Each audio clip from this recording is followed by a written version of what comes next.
I recreated this famous scene from The Substance. Stick around to the end to see how I did it.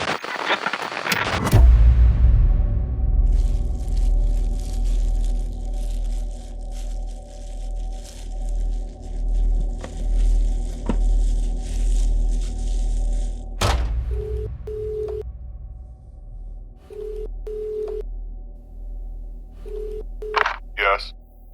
Hello. I'd like to order. Order? You mean book an appointment?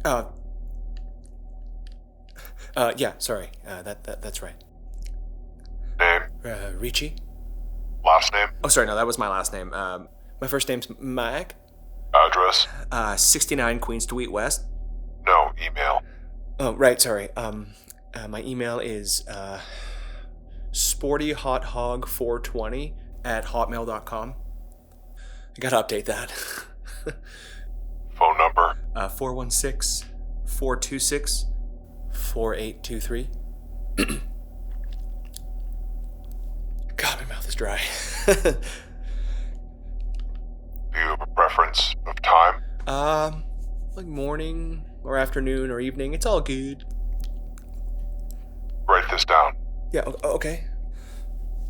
10 King Street East, 11 a.m. Sorry, can you repeat that? My pen isn't working. Hello? 10 King... Hello? Will you Oh, sorry. let me... You want to... Will you No, let no, me no. finish? I can... I'll stop talking. Sorry. Hello? 10 King Street, 11 a.m. Tuesday. Got it. Don't be late. Okay, you too. Wait, King Street West or East? Hey guys, thanks for watching that. If you're new here, my name is Mike. I'm a filmmaker, actor, and content creator from Toronto, and the purpose of this channel is to recreate famous scenes from movies and TV. If you're new here, please subscribe. The Oscars were a couple of weeks ago, and I was thinking about all the movies that I watched throughout the year that really resonated with me, and The Substance came to mind. If you haven't seen it, The Substance is a body horror film about a woman who creates a younger version of herself, only to face some terrifying consequences. The film really critiques society's obsession with youth and perfection and how it ultimately leads to self-destruction. The Substance uses bold, retro, futuristic production design with stark lighting and symmetrical framing, evoking an eerie, clinical kind of atmosphere. It uses a lot of geometric patterns and long, unsettling hallways, subtly referring to one of my favorite movies, The Shining. So I decided to do it, and I rewatched it and found this one scene in particular that I loved. I knew it was gonna be a challenge because it's 4 different shots and it's just me, so I was a little nervous, but ultimately I said, what the hell, let's do it. Let's dive in. This is how we get better.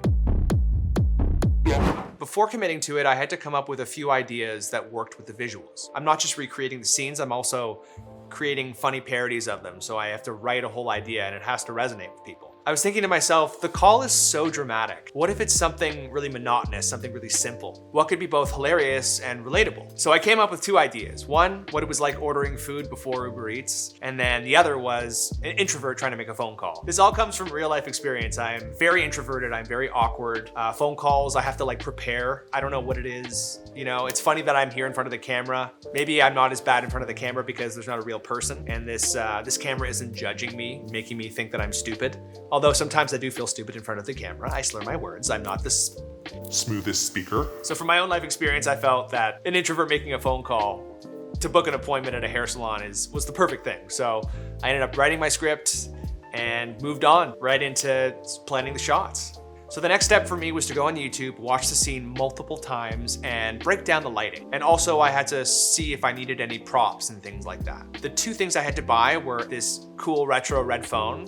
I bought it off Amazon, spent like 50 bucks on it, whatever, it's a cool prop. I'll definitely use it again, I'm sure. And the other thing I bought was red tablecloth that I got from the dollar store for like $5, and it worked perfectly, as you'll see soon. In the movie, she reaches into the garbage to grab a USB key that has the phone number and the name, The Substance, on it. I don't have a USB key, so what I did was I used a lighter, found a text that looked kind of similar to it, printed it, taped it on. It's pretty hack, I know, don't come after me, but it worked fine, okay? And it was free. So I broke this down into 4 shots. First was the garbage scene. The second was the wide of the phone call. The third was the close-up of the phone call. And then the fourth was the inserts of the lighter and the hand. So now we have our props, we have our script. Now it's time to set up the lights and shoot.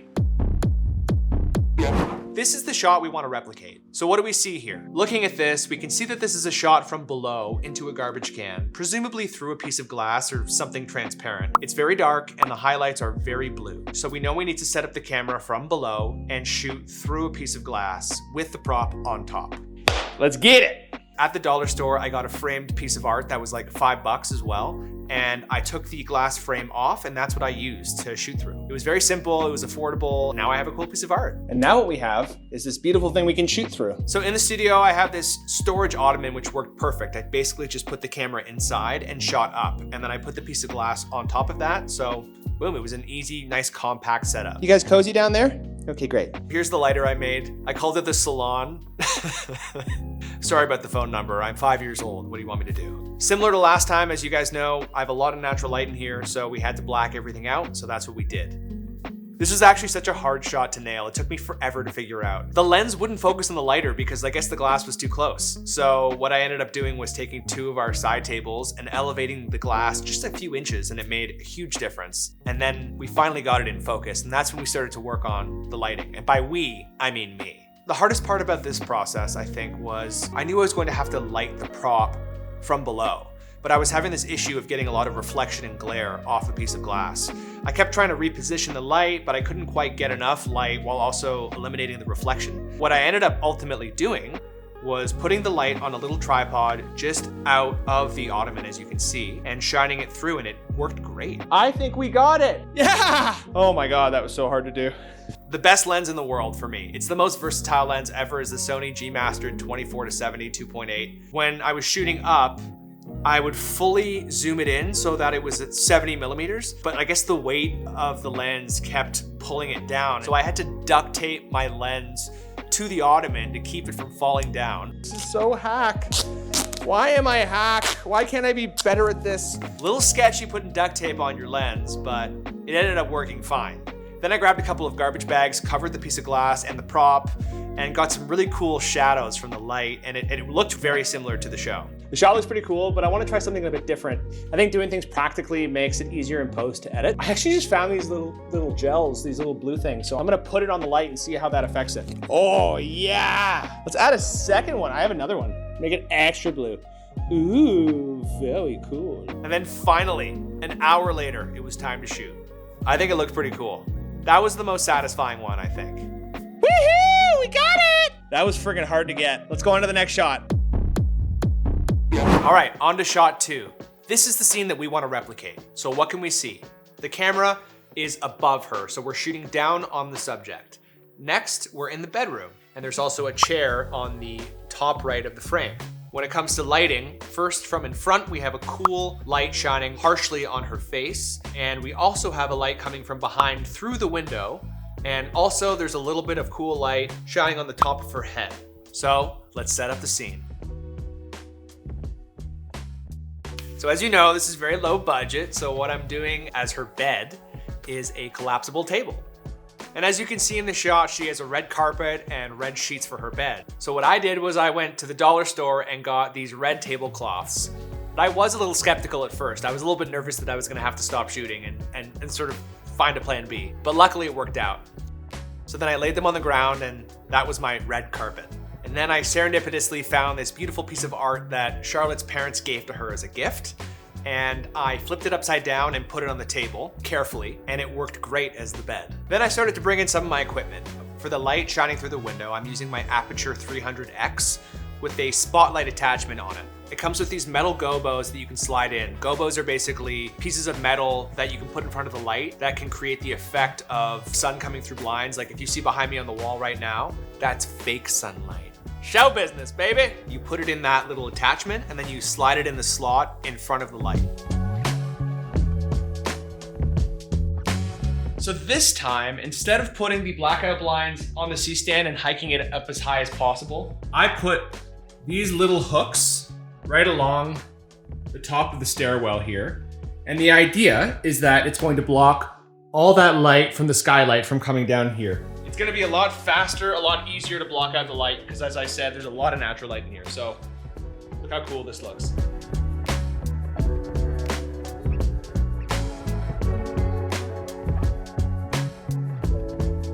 It was a pretty sunny day that day, so I still hung up a couple of those blackout blinds just to prevent any of the light spill that was coming underneath the curtains that I had hung on the walls. If you're curious about some of the gear that I have, this is the mic I have. It's a Sennheiser 416 MKH blah blah blah. I don't remember the exact name, but it's on the screen right now. I've always been a boom mic kind of guy. There are some incredible boom mics out there, incredible lav mics as well. I think they both serve their purpose, but for what I do, I love boom. I also have these DJI wireless mic 2s. It comes in this beautiful charging case with 2 mics and a receiver.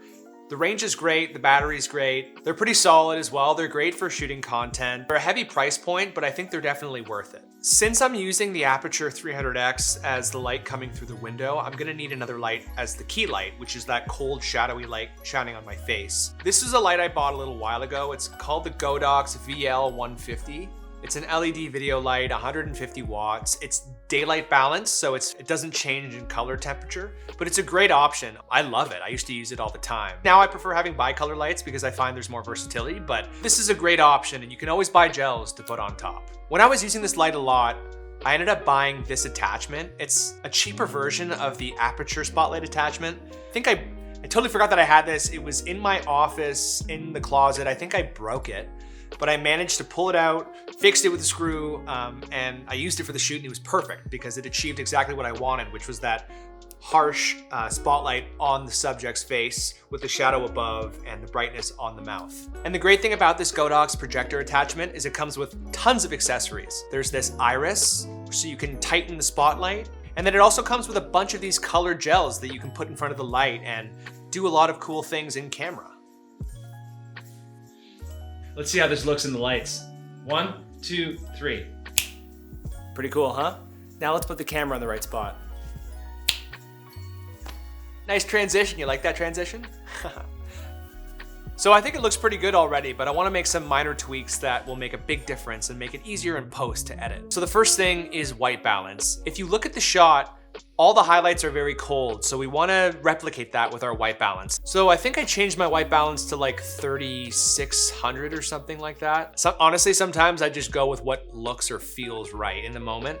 There's no science with me because, you know, as my dad says, no brain, no headache. But we're definitely in the right ballpark. There are a couple tweaks that I want to make here. Nice. So now the hair light looks a lot more blue, which is very similar to what the shot is in the actual movie. But I want to add a couple more things. For example, in the original, you can see there's a chair on the top right of the screen. So I moved my chair a little bit there so it replicated the shot a little bit more accurately. Also in the shot from the movie, there's a bit of warmth in the background behind her. I don't have too much here. I just have this cool practical film light, that thing right there. So I just turned that on and it added a bit of warmth. Obviously it wasn't perfect, but it added something, I think. And that's pretty much it. Let's take a closer look. First, the key light. Next, we have the hair light. Then the practical warm light in the background. And finally, the light coming through the window. And of course, the red phone. I think it looks pretty cool. I'm really proud of it. It took a while, but I'm really proud of the way it turned out. Let's go to the next shot. This is the shot we're trying to replicate. So what can we see? The camera is a lot more punched in.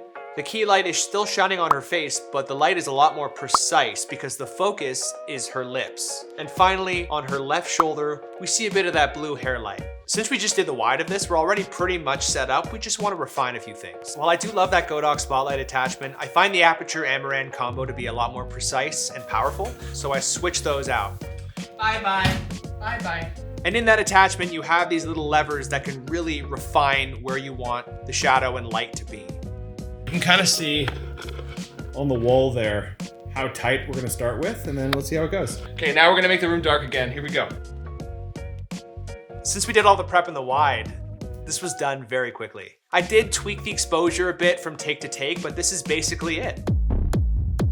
Let's take a look at the frame we're trying to replicate. There are two important things to note here. a soft blue light in the foreground that is on her hand and on the prop, and a warm light in the background, which is presumably coming from the practical lamp in her room. So what we want to create is a contrast in the foreground with some nice cool blue lighting, and then some warmth in the background. We're kind of already set up in the right way. We're just sort of moving the camera a little bit and using that shallow depth of field in the lens that I have to sort of cheat, make it a bit easier. So the first thing I do is take one of my Nanlite Pavo tubes and turn the light to a nice warm orange. And then I shine it on the chair, which takes care of that warm light in the background. Next, I take the other Pavo tube and make it a nice cool blue light, and I shine that just above the camera onto my hands. And that's pretty much it. 2 lights for this one. It was super easy, and it only gets easier from here. So this is the final shot we're gonna replicate. As you can see, it's very similar to the lighter shot. We're just shifting a little bit in the room.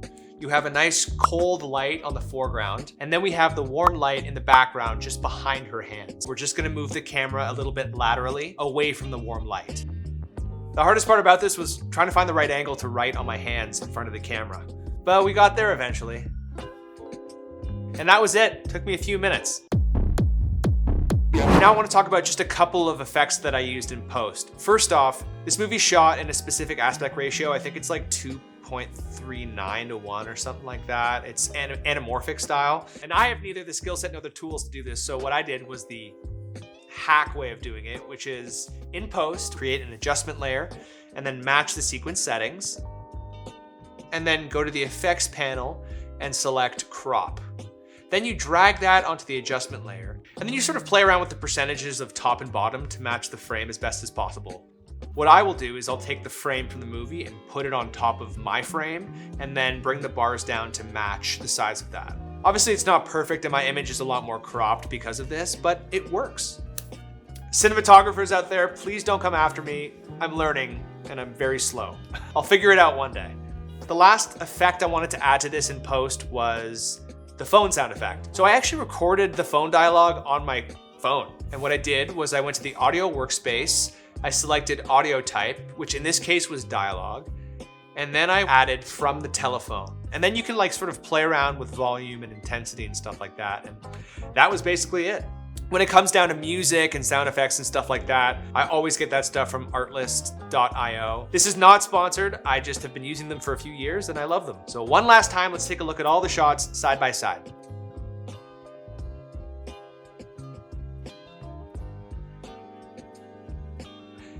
Look, I know it's not perfect, but I think they look pretty good. I'm pretty happy with how they turned out. I hope you enjoyed this. I hope you learned something, and I hope you feel inspired to create something too. Every video you make is a step toward getting better, so just hit record. Thank you so much for watching. I love you. And of course, subscribe.